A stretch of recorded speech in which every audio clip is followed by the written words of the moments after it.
Assalamualaikum warahmatullahi wabarakatuh. Selamat pagi, selamat siang, selamat malam. Bertemu lagi dengan saya, Pak Hartono Nyam-Nyam. Kita akan membahas kisi-kisi Pasgasal kelas 7. Ya, langsung saja. Nomor 1, siswa dapat menentukan langkah penyelidikan IPA. Kamu hafalkan ya langkah-langkah penyelidikan IPA.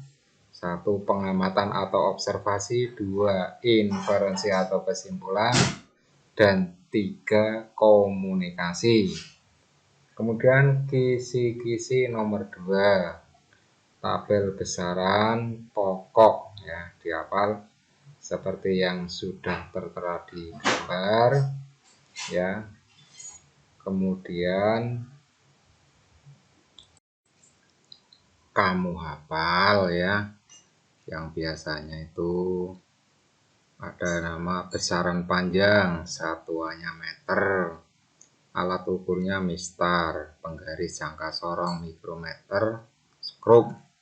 Kemudian massa, satuannya kilogram, alat ukurnya neraca Waus, timbangan neraca sama lengan. Waktu, satuannya sekon, alat ukurnya misalnya stopwatch, arloji. Suhu, satuannya Kelvin ya, alat ukurnya termometer. Dan seterusnya ada kuat arus, jumlah yard, dan intensitas cahaya. Selanjutnya kisi-kisi nomor 3, ini yang cukup antik, yaitu membaca skala jangka sorong ya. Kamu fokusnya lihat angka 0. Angka 0 itu ada di daerah berapa, di situ tertera. Angka 0 itu ada di daerah wilayah angka 4. Terus di belakang angka 4 itu ada 2 strip, yaitu 2 strip sehingga 4,2. Selanjutnya yang ke belakang kita lihat stripnya lagi, yaitu ada di angka 4. Maka membacanya adalah 4,24. Mudah-mudahan masih ingat dengan praktek-praktek yang kita lakukan di dalam kelas gitu ya. Jangan sampai salah. Kisi-kisi nomor 4, disajikan gambar ya. Gambar siswa dapat menentukan ciri-ciri makhluk hidup. Ciri makhluk hidup seperti yang kita ketahui ada bernapas, makan, minum, bergerak, iritabilitas atau peka terhadap rangsang, tumbuh dan berkembang, adaptasi. Kemudian besok penyajian soalnya berupa gambar. Kamu harus menebak ciri apakah yang pas sesuai dengan gambar. Ya, apakah ayam sedang berkembang biak atau sedang tumbuh, atau misalnya gambar manusia dari bayi sampai kakek-kakek. Selanjutnya nomor 5 adalah siswa dapat menyebutkan tujuan klasifikasi makhluk hidup. Tujuan klasifikasi makhluk hidup adalah untuk mempermudah mengenali, membandingkan, dan mempelajari makhluk hidup. Dihafal ya. Kisi-kisi nomor 5 yaitu menyebutkan tujuan klasifikasi makhluk hidup. Tujuannya adalah untuk mempermudah mengenali, membandingkan, dan mempelajari makhluk hidup. Silakan dihafal-hafal saja ya. Berikutnya yaitu siswa dapat menyebutkan ciri-ciri tumbuhan lumut. Ya, cirinya antara lain tidak berpembulu, belum memiliki akar, batang, dan daun sejati. Contoh lumut yaitu lumut hati, lumut daun. Selanjutnya nomor 7, disajikan gambar siswa dapat membedakan kelompok hewan vertebrata. Hewan vertebrata itu adalah hewan bertulang belakang. Ya, istilah gampangnya duwe balung, duwe geger itu ya. Nah, hewan bertulang belakang itu dikelompokkan menjadi 5, yaitu ada Pisces atau bangsa ikan. 2, ada amfibi atau bangsa kata. 3 ada aves atau bangsa burung. 4 ada reptilia atau bangsa melata. Dan 5 ada mamalia. Silakan besok diamati gambarnya itu termasuk golongan vertebrata yang mana. Itu ya. Berikutnya yaitu ciri zat padat, zat cair dan gas ya. Zat padat contohnya besi ya, besi. Zat cair contohnya ya air. Zat gas ya, sesuatu yang tidak kelihatan, gas. Misalnya gas oksigen atau ya gas yang lain ya. Ciri zat padat, bentuk dan volume selalu tetap. Ikatan antar partikelnya sangat kuat, tidak mudah dipisah-pisahkan dan tidak dapat dimanfaatkan. Bentuk dan volume tidak mudah berubah.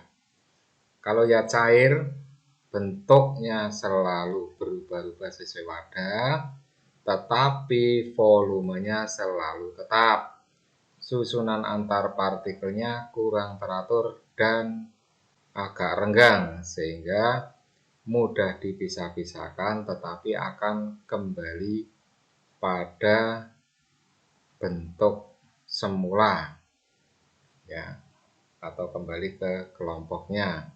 Sedangkan zat gas itu bentuk dan volumenya selalu berubah, mudah dipisah-pisahkan, ikatan antar partikelnya sangat lemah, gitu ya.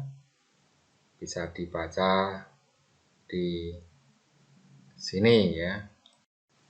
Berikut adalah kisi-kisi nomor 9, yaitu siswa dapat mengklasifikasikan benda berdasarkan bahan penyusunnya. Ini gampang lah ya. Misalnya dari plastik ono tempat air minum, gayung, ember. Dari logam ono panci, wajan, sendok, brengsengan. Dari kain misalnya baju, lap, dasi. Dari bahan kaca misalnya gelas, piring, dan lain-lain ya. Saya kira ini dengan penalaran atau logika sangat mudah. Ciri asam, basa, dan garam. Tahukah kamu apa itu asam? Asam, kecut gitu ya, asam. Dalam bahasa Indonesianya asam. Cirinya ya rasanya masam ya, dan bersifat korosif atau merusak kulit, bahkan bisa merusak logam ya. Jika bereaksi dengan air menghasilkan ion H+, contohnya air jeruk, buah-buahan yang rasanya asam, minuman bersoda, dan lain-lain.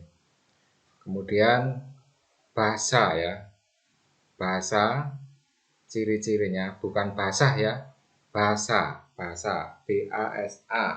Ini banyak yang masih keliru ya, bukan basa tapi basa. Itu ciri-cirinya rasanya pahit, licin, dan jika bereaksi dengan air menghasilkan OH-. Contohnya air sabun, pembersih lantai, kapur, ya, obat mah, ya. Kemudian garam. Garam merupakan reaksi antara asam dan basa. Semua di rumah pasti punya garam ya, atau uyah dalam bahasa Jawa. Nah, itu tolong dihafalkan ciri asam, basa, dan garam. Nomor selanjutnya, siswa dapat menentukan jenis-jenis termometer. Jenis termometer di sini ada 4, yaitu termometer laboratorium dengan skala -10 sampai dengan 110 derajat Celcius. 2 termometer suhu badan dengan skala 35 derajat Celcius sampai dengan 42 derajat Celcius. Ini yang sering digunakan untuk mengukur suhu tubuh. Kemudian 3 ada termometer bimetal, yang 4 adalah termometer kristal cair. Jangan keliru kalau untuk menentukan jenis termometer kamu menyebutkan Celcius, Reaumur, Fahrenheit, dan Kelvin. Bukan itu ya, tapi yang dimaksud yang ini, termometer laboratorium, termometer suhu badan, termometer bimetal, dan termometer kristal cair. Selanjutnya nomor 12,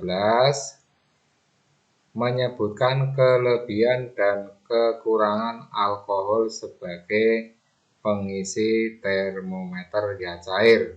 Bisa dibaca kelebihan dan kekurangannya di sini ya. Antara lain kelebihannya peka terhadap perubahan suhu, dapat mengukur suhu yang sangat rendah, pemuaian bersifat teratur, lebih murah dan ekonomis. Serta di sampingnya ada beberapa kekurangan dari alkohol. Silahkan dihafal-hafal. Kekurangan alkohol antara lain tidak dapat mengukur suhu yang tinggi atau sangat tinggi. Terus membasahi dinding sehingga membuat pengukurannya tidak akurat atau valid. Kemudian tidak berwarna sehingga sulit untuk menandai. Demikian kelebihan dan kekurangan alkohol. Kisi-kisi nomor 13. Siswa dapat menjelaskan pengertian suhu. Ya, suhu adalah ukuran tingkat derajat panas suatu benda. Maaf, kurang tulisan A ya. Kemudian nomor berikutnya yaitu siswa dapat menyebutkan pemuaian dalam kehidupan sehari-hari. Ya, kalau kamu sering jalan-jalan maka bisa lihat pemasangan rel kereta api itu harus diberi jarak, karena kalau tidak nanti ketika malam hari ketika siang hari relnya memuai kiri, memuai kanan, memuai, maka akan melengkung ke atas. Kemudian pemasangan kabel telepon harus dibuat agak kendor, karena kalau malam hari nanti menyusut, kalau tidak dipasang kendor nanti akan putus. Kemudian pemasangan kaca jendela harus diberi ruang pemuaian, yaitu untuk memuaikan kaca serta kayu harus seimbang. Selanjutnya kisi-kisi nomor 13 yaitu siswa dapat menjelaskan pengertian suhu. Suhu adalah ukuran tingkat derajat panas suatu benda. Maaf kurang ayah. Kemudian nomor 14, siswa dapat menyebutkan contoh pemuaian dalam kehidupan sehari-hari. Contoh, pemasangan rel kereta api harus diberi jarak supaya kalau siang memuai tidak melengkung, tidak tabrakan. Berikutnya, pemasangan kabel telepon dibuat agak kendor supaya kalau malam hari tidak putus atau saling tarik-menarik. Ketika pemasangan kaca jendela harus ada ruang pemuaian antara kaca dengan bingkainya yang berupa kayu. Berikutnya pengelingan logam. Kemudian bimetal. Bimetal adalah dua logam yang berbeda koefisien muai panjangnya dan dikeling menjadi satu, misalnya pada setrika otomatis dan lain-lain. Soal nomor 15. Kisi-kisinya berikut. Berbunyi, siswa dapat menentukan faktor yang mempengaruhi besarnya kalor yang diperlukan untuk menaikkan suhu benda. Faktor-faktor yang mempengaruhi besarnya kalor yang diperlukan untuk suatu atau oleh suatu benda antaranya adalah massa benda, simbolnya M, kalor jenis benda, simbolnya C kecil, besarnya kenaikan suhu atau delta T. Selanjutnya, nomor berikutnya, siswa dapat menjelaskan pengertian kalor. Yang dihafalkan, kalor adalah ukuran derajat panas atau dinginnya suatu benda. Ya, sekali lagi, kalor adalah ukuran derajat panas atau dinginnya suatu benda. Berikutnya, siswa dapat menentukan beberapa benda yang bersifat isolator. Apa itu isolator? Isolator itu yaitu benda yang bisa menghambat panas, ya. Contohnya itu plastik, kayu, air, karet ya, itu tulisannya karat maaf ya, kaca dan kain. Misalnya pada benda-benda atau alat-alat dapur, biasanya untuk bagian yang dipegang oleh tangan bisa dilapisi kayu atau plastik. Itu artinya menghambat. Kabel juga dibungkus oleh plastik supaya logamnya tidak nyetrum ya. Itu contoh-contoh isolator. Kemudian nomor 18, siswa dapat membedakan bentuk-bentuk energi.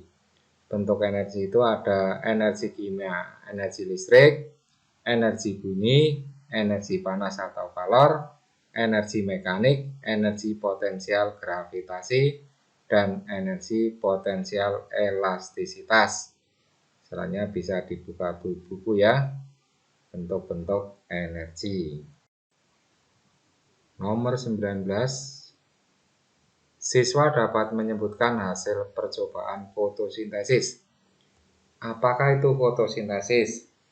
Kalau dulu Pak Hartono belajar waktu kecil itu, gurunya menerangkan pokoknya godong-godong tanaman kue podo masak jam 10 awan. Nah, saya jelaskan, fotosintesis adalah proses pembuatan makanan atau karbohidrat atau gula atau padi atau amilum yang terjadi di klorofil dengan bantuan sinar matahari, yang bahan-bahannya adalah berupa CO2 atau karbon dioksida dan H2O atau air. Kemudian dari proses itu menghasilkan C6H12O6 atau selanjutnya disebut makanan, dan 6O2 atau oksigen. Diterjemahkan hasilnya itu makanan, karbohidrat, gula, amilum atau padi dan oksigen.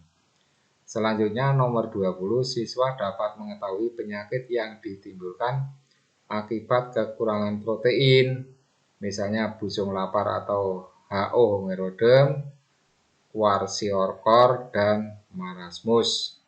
Itu penyakit yang pernah banyak sekali pada zaman atau saat penjajahan. Kalau untuk sekarang ini mungkin sudah jarang, karena gizi, terutama gizi masyarakat zaman sekarang sudah cukup bagus. Siswa dapat membedakan satuan baku dan satuan tidak baku secara cepat saja. Satuan baku yaitu satuan yang berlaku secara internasional atau SI. Contoh untuk panjang meter, massa kilogram, waktu sekon. Sedangkan tidak baku itu artinya satuan itu hanya berlaku secara lokal. Misalnya kalau mengukur panjang dengan menggunakan depa, bilan, jengkal, bambu atau apalah gitu ya. Kalau mengukur massa atau massa, atau kalau pengertian orang Jawa itu berat, yaitu menggunakan gelas, gayung, sendok, ember, cething, cepon, dan lain-lain. Kalau waktu, misalnya hanya menggunakan istilah sebentar, lama, jam, hari. Kadang-kadang orang menyebut 3 hari, sebetulnya belum 3 hari, atau sehari, belum sehari.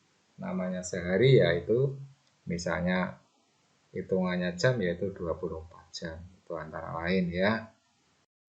Nomor 22. Ciri tumbuhan dikotil. Dikotil apa? Di itu 2 ya. Jadi disebut juga biji berkeping 2. Ciri-cirinya yaitu ya biji berkeping 2. Kemudian pada saat tumbuh masih kecambah itu biasanya biji membelah menjadi 2. Kemudian ciri lain, tulang daun menyirip atau menjari. Memiliki berkas pengangkut tersusun dalam suatu lingkaran yang rapi. Ada xilem, ada floem ya. Bagian perhiasan bunganya terdiri dari 2, 4 atau 5 atau kelipatannya. Kemudian berakar tunggang ya, dihafal, dibaca ya sampai hafal. Dikotil lawannya monokotil. 23. Siswa dapat menentukan beberapa tumbuhan yang dapat digunakan sebagai indikator alami untuk untuk mengetahui apakah cairan itu bersifat asam atau basa. Beberapa contoh tumbuhan yang bisa digunakan sebagai indikator alami antara lain satu kunyit atau kunir, kemudian bunga mawar, kubis merah, kubis ungu, dan bunga kembang sepatu. Ya, itu beberapa indikator alami. Lawannya alami yaitu buatan, yang buatan pabrik atau pH meter, ada juga kertas lakmus dan lain-lain. Selanjutnya yaitu nomor 24. Siswa dapat mengkonversikan skala Celcius ke skala Fahrenheit. Dengan rumus ya. Pengukuran suhu tubuh atau temperatur. Alat untuk mengukur suhu suatu zat disebut termometer. Secara umum yang terkenal atau populer ada 4 jenis ya. Di situ tertulis 3 jenis, maaf, yang betul 4, yaitu A. Termometer Celcius yang mempunyai titik beku air 0 derajat dan titik didih air 100 derajat. B. Termometer Reaumur mempunyai titik beku air 0 derajat, titik didih air 80 derajat. C. Termometer Fahrenheit mempunyai titik beku air 32 derajat, titik didih air 212. Yang D adalah termometer Kelvin, yaitu mempunyai titik beku air 273 derajat, titik didih air 373. Ya, selanjutnya dipelajari, nanti ada rumus konversi. Kamu cermati rumus konversinya, bisa lihat di layar. Selanjutnya kamu bisa mempelajari di buku dan nanti akan saya sertakan contoh latihannya. Selanjutnya yaitu kisi nomor 25.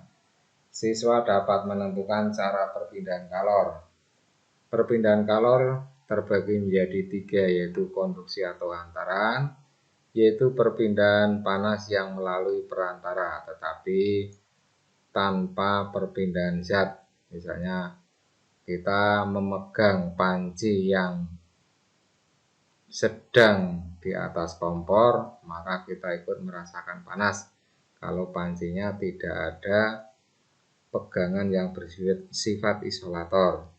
Konveksi atau aliran yaitu perpindahan panas yang melalui zat perantara dan zatnya ikut berpindah. Suatu zat dapat berpindah karena adanya perbedaan massa jenis. Misalnya contoh air yang sedang dimasak, panasnya dari bawah kemudian merambah ke atas, selanjutnya air akan panas semua. Yang berikutnya adalah radiasi atau pancaran, ya. Sebagai contoh yang gampang, misalnya orang atau ibu-ibu menjemur pakaian di halaman, maka lama-lama pakaian akan menjadi kering. Oke, demikian yang dapat Pak Guru sampaikan untuk membahas kisi-kisi penilaian akhir semester. Mudah-mudahan bermanfaat dan memberikan semangat atau motivasi bagi kalian semua. Wassalamualaikum warahmatullahi wabarakatuh.